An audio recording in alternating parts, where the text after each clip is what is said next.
अब 3.1 एक्सरसाइज का question number 2 देखते हैं.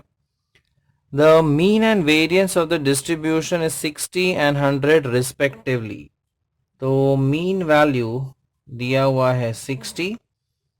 नेक्स्ट दिया हुआ है वेरिएंस वैल्यू है 100. अब अगर वेरिएंस 100 है सो हम कह सकते हैं standard deviation which is root of variance, ये वैल्यू होगा 10, right, because root of 100 is equal to 10. So we have mean as 60, standard deviation as 10.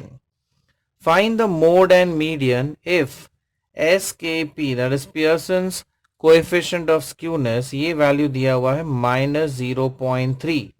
हमें ढूंढना है मोड एंड मीडियन, ये दोनों की वैल्यू हमें ऑब्टेन करनी है. तो शुरू करते हैं SKP के फॉर्मूला से. SKP is given by mean minus mode divided by standard deviation. So minus 0.3 equal to mean value is 60, mode हमें obtain करना है और standard deviation आ गया 10. अभी 10 अगर यहाँ मल्टीप्लाई करते हैं so minus 0.3 into 10 ये हो जाएगा -3 is equal to 60 minus mode. So therefore we could say mode is equal to 60 plus 3 which is equal to 63. So mode value आ गया 63. अब हमें ढूंढना है मीडियन. अब जैसे कि हमें पता है mean minus mode is equal to 3 times mean minus median. अब इस एम्पिरिकल रिलेशन से हम मीडियन की वैल्यू भी ढूंढ सकते हैं. अब मीन है 60, सॉरी हमें ढूंढनी है मीडियन, या the median value. So mean is 60, mode हमने ढूंढा वो है 63. 3 times again mean is 60 minus median. अब ये डिफरेंस आ जाता है -3 is equal to 3 times 60 minus median.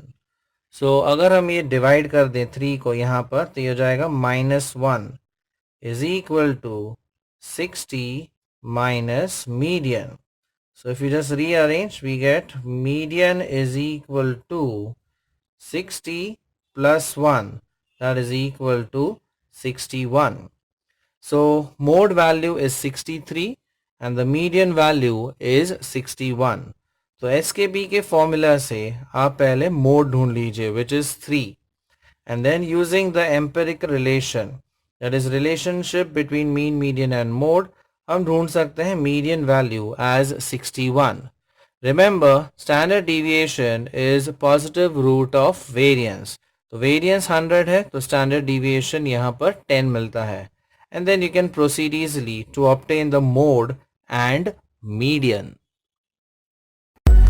Like it, share it, and subscribe to our channel for more such interesting videos. Thank you.